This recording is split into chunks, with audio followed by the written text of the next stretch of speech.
हे भगवान, अब तो बस मेरा बेटा मिल जाए। एक बूढ़ी औरत जिसे सब कुछ होते हुए भी भटकना पड़ा। घना जंगल, चारों ओर ऊंचे ऊंचे पेड़, काली रात और आसमान से बरसती मूसलाधार बारिश। हवा इतनी तेज चल रही थी कि पेड़ों की शाखाएं जोर जोर से टकरा रही थी। इसी भयानक रात में एक बूढ़ी औरत, एक बुढ़िया, धीरे धीरे कदम बढ़ाती हुई जंगल के अंदर जा रही थी। उसके कपड़े फटे हुए थे, पूरा शरीर भीग चुका था, पैर कांप रहे थे और आंखों में दर्द के साथ साथ एक अजीब सी उम्मीद भी थी। हर कदम पर वो गिरती, संभलती, फिर उठती। हे भगवान, अब तो बस मेरा बेटा मिल जाए, वो बुदबुदाई। बारिश की बूंदें उसके चेहरे पर गिर रही थीं, पर वो आंसू थे या बारिश, कोई फर्क नहीं समझ पा रहा था। वो कई दिनों से भटक रही थी, न खाना, न आराम, न कोई सहारा, बस एक ही चाह, अपने खोए हुए बेटे को ढूंढना। 10 साल, पूरा 10 साल हो चुके थे। उसका बेटा एक दिन बोला था, अम्मा, मैं बड़ा आदमी बनकर लौटूंगा, और उस दिन से वो कभी वापस नहीं आया। बुढ़िया ने उसे भेजने के लिए अपना सब कुछ गिरवी रख दिया था, अपना घर, अपने गहने, अपनी जमीन, सब कुछ। लेकिन बदले में उसे क्या मिला? अचानक बुढ़िया की आंखों में एक हल्की सी चमक आई। दूर, बहुत दूर, अंधेरे के बीच एक छोटी सी रोशनी चमक रही थी। वो क्या है? उसने आंखें मिचमिचाकर देखा। एक झोपड़ी, उसके अंदर दीपक जल रहा था। उसकी उम्मीद अचानक जाग उठी। शायद कोई इंसान हो, शायद आज रात मुझे सहारा मिल जाए। वो पूरी ताकत जुटाकर उस रोशनी की ओर बढ़ने लगी। बारिश अब और तेज हो चुकी थी, लेकिन अब उसे परवाह नहीं थी। कुछ ही देर में वो झोपड़ी के सामने पहुंच गई। उसने कांपते हाथों से दरवाजा खटखटाया। ठक ठक ठक, अंदर से आवाज आई, कौन है इतनी रात को? दरवाजा खुला। एक युवा लड़का सामने खड़ा था। उसकी आंखों में हैरानी थी। अरे अम्मा, इतनी रात को इस जंगल में आप क्या कर रही हो?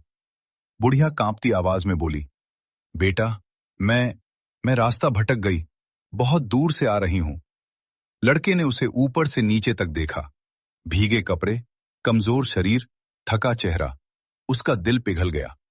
अंदर आ जाओ अम्मा, बाहर बहुत ठंड है। बुढ़िया धीरे धीरे अंदर गई। झोपड़ी छोटी थी, लेकिन साफ सुथरी थी। एक कोने में चूल्हा जल रहा था और हल्की हल्की गर्मी पूरे कमरे में फैल रही थी।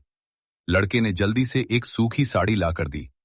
अम्मा, ये मेरी मां की साड़ी है, आप बदल लो।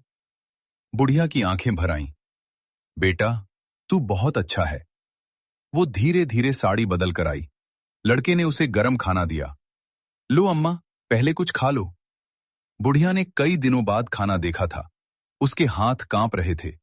पहला कौर खाते ही उसकी आंखों से आंसू बहने लगे।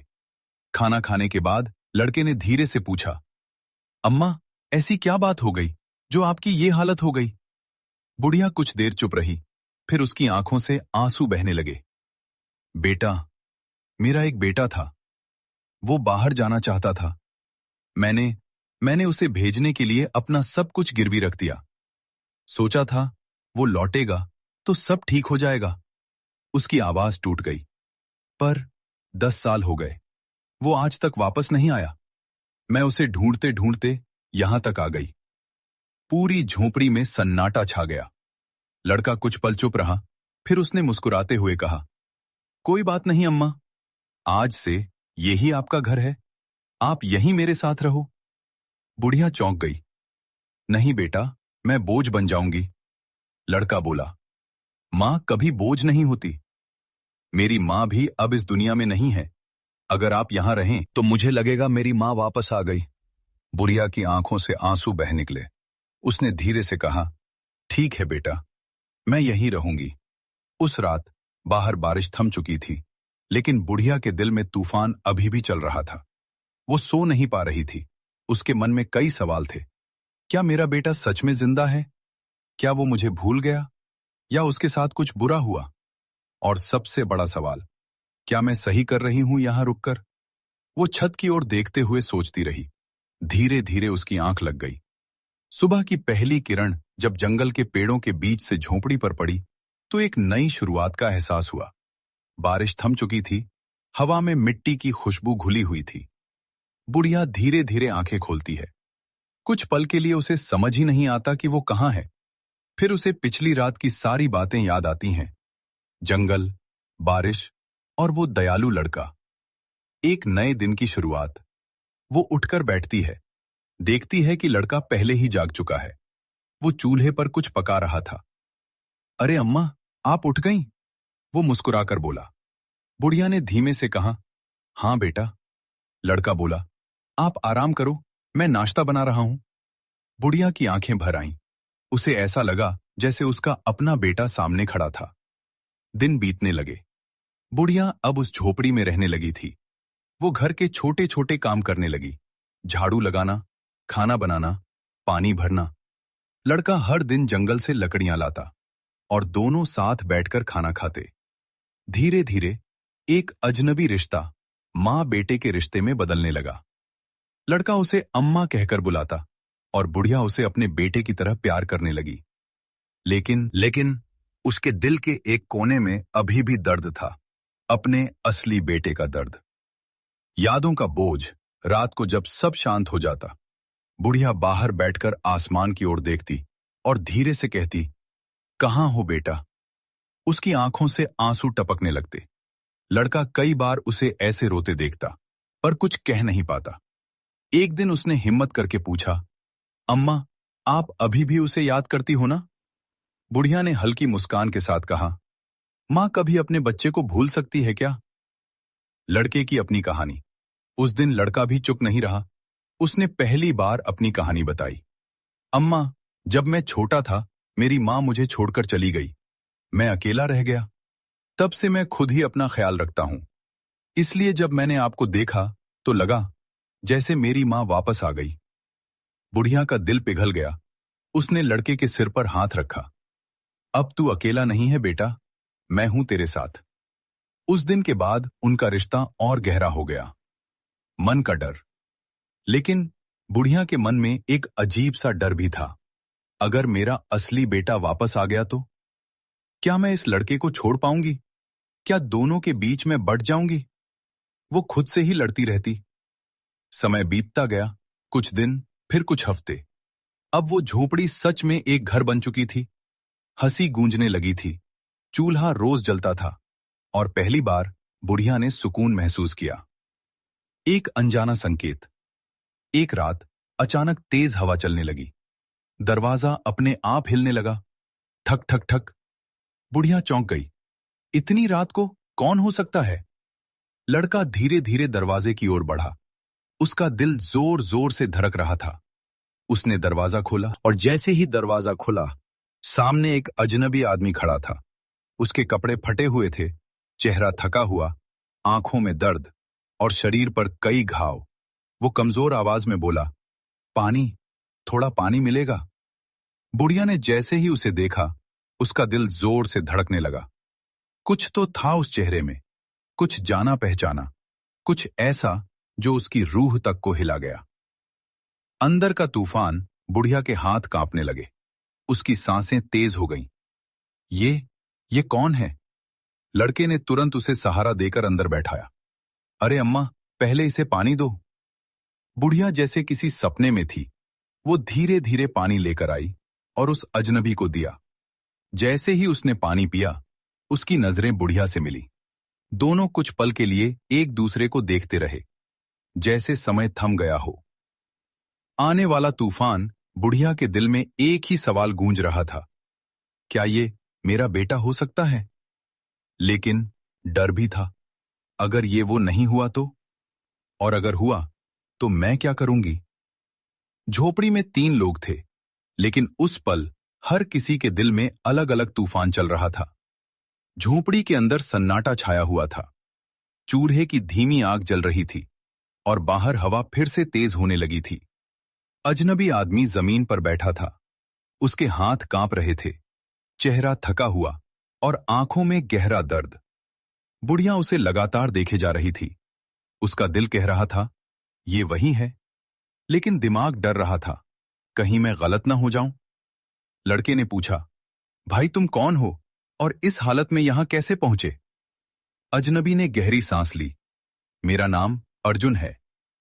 नाम सुनते ही बुढ़िया का दिल जैसे रुक गया। उसका बेटा भी अर्जुन ही था। उसकी आंखों से आंसू अपने आप बहने लगे। वो धीरे धीरे उसके पास आई, कांपती आवाज में बोली, तुम कहां से आए हो बेटा? अजनबी ने उसकी ओर देखा। उसकी आंखों में भी नमी आ गई। मैं बहुत दूर से आया हूं। अर्जुन ने धीरे धीरे अपनी कहानी बतानी शुरू की। 10 साल पहले मैं सपनों के साथ अपने गांव से निकला था। मैंने सोचा था कि मैं बड़ा आदमी बनकर लौटूंगा, लेकिन रास्ते में हमारा जहाज तूफान में फंस गया। लहरें इतनी तेज थीं कि जहाज डूब गया। झोपड़ी में सन्नाटा छा गया। लड़का भी हैरानी से सुन रहा था। अर्जुन की आवाज भर्रा गई। मैं किसी तरह बच गया, लेकिन मैं एक सुनसान टापू पर फंस गया। वहां न कोई इंसान, न कोई सहारा, बस भूख, प्यास और डर। मैंने कई साल वहां गुजारे, हर दिन सिर्फ एक ही सोच के साथ, मुझे अपनी मां के पास वापस जाना है। बुढ़िया अब रो रही थी। उसके आंसू रुक ही नहीं रहे थे। मैंने बहुत मुश्किल से वहां से निकलने का रास्ता ढूंढा। कई बार मैं मरते मरते बचा, लेकिन मैंने हार नहीं मानी और आखिरकार मैं वापस आ गया। अर्जुन ने कांपती आवाज में कहा। मैं सीधा अपनी मां के पास गया, लेकिन उसकी आवाज टूट गई। वो वहां नहीं थी। अर्जुन की आंखों से आंसू बहने लगे। मैंने हर जगह ढूंढा, हर किसी से पूछा, और फिर किसी ने बताया, एक बूढ़ी औरत अपने बेटे को ढूंढते हुए जंगल में चली गई। तब से मैं उसे ढूंढ रहा हूं। झोपड़ी में बैठे दोनों लोग स्तब्ध थे। अब बुढ़िया खुद को रोक नहीं पाई। वो तेजी से उसके पास गई, उसके चेहरे को दोनों हाथों से पकड़ लिया और रोते हुए बोली, अर्जुन, मैं ही तेरी मां हूं। अर्जुन की आंखें फैल गई। मां? दोनों कुछ पल के लिए एक दूसरे को देखते रहे, फिर दोनों एक दूसरे के गले लग गए और फूट फूट कर रोने लगे। मां, मुझे माफ कर दो, अर्जुन रोते हुए बोला। मैं तुम्हें अकेला छोड़कर चला गया। मुझे नहीं पता था कि मेरे साथ ऐसा होगा। बुढ़िया उसके सिर पर हाथ फेरते हुए बोली, नहीं बेटा, गलती तेरी नहीं थी। मैंने तेरा इंतजार किया, हर दिन, हर पल। मुझे यकीन था कि तू एक दिन जरूर आएगा। दोनों के आंसू रुक ही नहीं रहे थे। कोने में खड़ा लड़का ये सब देख रहा था। उसकी आंखों में भी आंसू थे, लेकिन उसके दिल में एक डर भी था। अब अम्मा मुझे छोड़कर चली जाएंगी। बुढ़िया ने उसकी ओर देखा और उसे पास बुलाया। बेटा, इधर आ। दोनों लड़के आमने सामने खड़े थे। एक उसका असली बेटा और दूसरा उसका सहारा। बुढ़िया ने दोनों का हाथ पकड़ लिया। उसकी आवाज कांप रही थी। तुम दोनों मेरे बेटे हो। एक ने मुझे जन्म दिया और एक ने मुझे जीने का सहारा दिया। मैं किसी को नहीं छोड़ सकती। दोनों लड़के चुप थे, लेकिन उनकी आंखों में भावनाएं साफ दिख रही थीं। अब सवाल था, क्या दोनों एक साथ रह पाएंगे? क्या दिल में कोई जलन नहीं होगी? क्या ये नया रिश्ता टिक पाएगा? झोपड़ी के अंदर अब 3 लोग थे। एक मां, उसका खोया हुआ बेटा और एक बेटा जिसने उसे नया जीवन दिया। लेकिन दिलों के अंदर हलचल थी। बाहर तूफान थम चुका था, पर अंदर का तूफान अभी बाकी था। अर्जुन चुप बैठा था। उसकी नजरें बार बार उस लड़के पर जा रही थीं। वो सोच रहा था, ये कौन है? मेरी मां इसके साथ कैसे रह रही थी? क्या अब मेरी मां मुझे छोड़ देगी? उधर दूसरा लड़का भी परेशान था। अब अम्मा को उनका असली बेटा मिल गया। क्या अब वो मुझे छोड़ देंगी? दोनों के दिल में डर था, लेकिन कोई कुछ कह नहीं रहा था। आखिरकार अर्जुन ने हिम्मत की। मां, ये कौन है? बुढ़िया ने प्यार से उसकी ओर देखा और बोली, बेटा, जब तू नहीं था तब इसने मुझे सहारा दिया। इसने मुझे अपने घर में जगह दी, मुझे खाना खिलाया, कपड़े दिए। अगर ये ना होता तो शायद आज मैं जिंदा भी ना होती। अर्जुन चुप हो गया। उसकी आंखें झुक गईं। दूसरा लड़का धीरे से बोला, अम्मा, अब आपको आपका असली बेटा मिल गया है। आप उसके साथ चली जाओ। मैं ठीक हूं। उसकी आवाज में दर्द साफ झलक रहा था, लेकिन वो मुस्कुरा रहा था, जैसे अपने दिल को छुपा रहा हो। बुढ़िया ये सुनकर टूट गई। उसकी आंखों से आंसू बहने लगे। वो जोर से बोली, बस। दोनों चौंक गए। तुम दोनों मेरे दिल के टुकड़े हो। मैं किसी को नहीं छोड़ सकती। एक ने मुझे जन्म दिया और एक ने मुझे जीने का सहारा दिया। मां का दिल बांटा नहीं जाता। कुछ पल के लिए सन्नाटा छा गया। फिर अर्जुन धीरे धीरे उस लड़के के पास गया। उसकी आंखों में आंसू थे। उसने उसका हाथ पकड़ लिया और कहा, भाई, तूने मेरी मां की जान बचाई। तूने उनका ख्याल रखा। आज जो मेरी मां मेरे सामने है वो तेरी वजह से है। उसकी आवाज भर्रा गई। अगर तू ना होता तो मैं अपनी मां को कभी नहीं देख पाता। नया रिश्ता। दूसरे लड़के की आंखों से आंसू बह निकले। उसने अर्जुन को गले लगा लिया। अब दोनों के बीच कोई दूरी नहीं थी, सिर्फ अपनापन था। बुढ़िया ये सब देखकर रो पड़ी, लेकिन इस बार ये आंसू दर्द के नहीं, खुशी के थे। नई शुरुआत। उस दिन के बाद झोपड़ी में तीनों साथ रहने लगे। अब वो सिर्फ झोपड़ी नहीं थी, वो एक घर बन चुकी थी, जहां प्यार था, अपनापन था और सुकून था। अर्जुन जंगल से लकड़ी लाता, दूसरा लड़का खाना बनाता और बुढ़िया दोनों को देखकर खुश होती। बीते दुख, नया सवेरा। धीरे धीरे पुराने घाव भरने लगे। बुढ़िया अब मुस्कुराने लगी थी। अर्जुन को अपनी मां मिल गई थी और दूसरे लड़के को एक परिवार। कभी कभी खून का रिश्ता ही सबसे बड़ा नहीं होता। असली रिश्ता वो होता है जो मुश्किल समय में साथ दे, जो बिना किसी स्वार्थ के प्यार करे और जो दिल से अपनाए। एक टूटी हुई मां को सहारा दिया, एक खोए हुए बेटे को उसका घर वापस दिया और एक अनजान इंसान को परिवार दे दिया। आपको ये कहानी कैसी लगी कमेंट करके ज़रूर बताना। धन्यवाद।